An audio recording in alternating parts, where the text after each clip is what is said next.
if you'll stick with me for a couple of minutes, gonna walk through some of those principles, see how we can apply them, and then we're gonna dive in. I'ma chime in, so let's go. I'ma break it down with the flow. Yo, you already done diddly done know, bro. So we will still need some basic forex knowledge, and one of them would be key levels. So we're on the pair AU, just AU to USD, and I'm just gonna throw up some key levels based on the highest peak that we've seen recently and the lowest, right? So as you can see, we're gonna put a horizontal ray on this position, and on the lowest, right, we have those two keys. So as you can see, again, if you look left, this level was respected multiple times over here, over there, over there, over there, and even on this instance as well. So we can gauge basically that this is, you know, a strong support and resistance level. So as we see, broke structure and it came back to retest. But let's see, how would we actually identify this level, and how I actually identified this level throughout the week.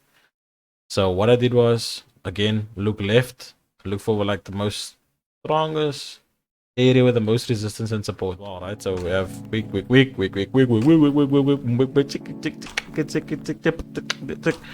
and keeping that in mind, as I said, we had our one level over here, one over here. This is sort of in the middle even as well. Like I said, we broke the uptrend. We're now in a new structure of a downtrend. So this became the new lower high. And as soon as you reach a new lower high, based on the analysis of the trend line and the support level, you see how the market just fell down. So, and in terms of entry, if we can cover that as well, I take this box and I throw it over this area here.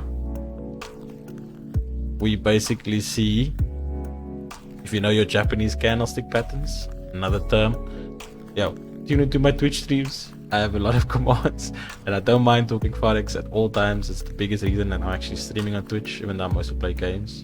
I'm still looking for that forex freaks, you know, fraternity boys to come through. And once we see that pattern, that's usually a good sign where we know, okay, it's confirmation, it's actually rejected this area. So technically, if I drop down quickly to a lower time frame, see on the lower time frame, you can actually tell at this point already that the market was rejecting. You see multiple wicks touching this key level, which is already a surefire sign that it's going to go short. So for the most part, you would have already just put a sell stop, which is what I did because I work, so I can't always access my phone.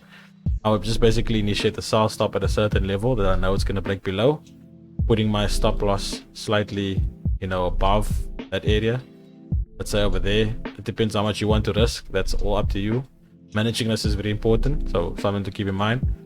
But this is basically how I determined the way things are going to move. Very neat, very clean. As you see, 300 pip move, which is quite significant. You want to catch more pips, guys. You don't want to catch just quick profits and gains, because if you can catch a lot of pips with a small account, you can catch a lot of pips with a big account, right? So you can make a living off of it if that's what you're going for. But that's it. Thanks for watching. Hope you hit the like button for more videos. I'm gonna try and make this a recurring thing. So every Saturday I want to post my summary of the week, based on certain charts that I've basically been trading throughout the week, and give you guys the short and sweet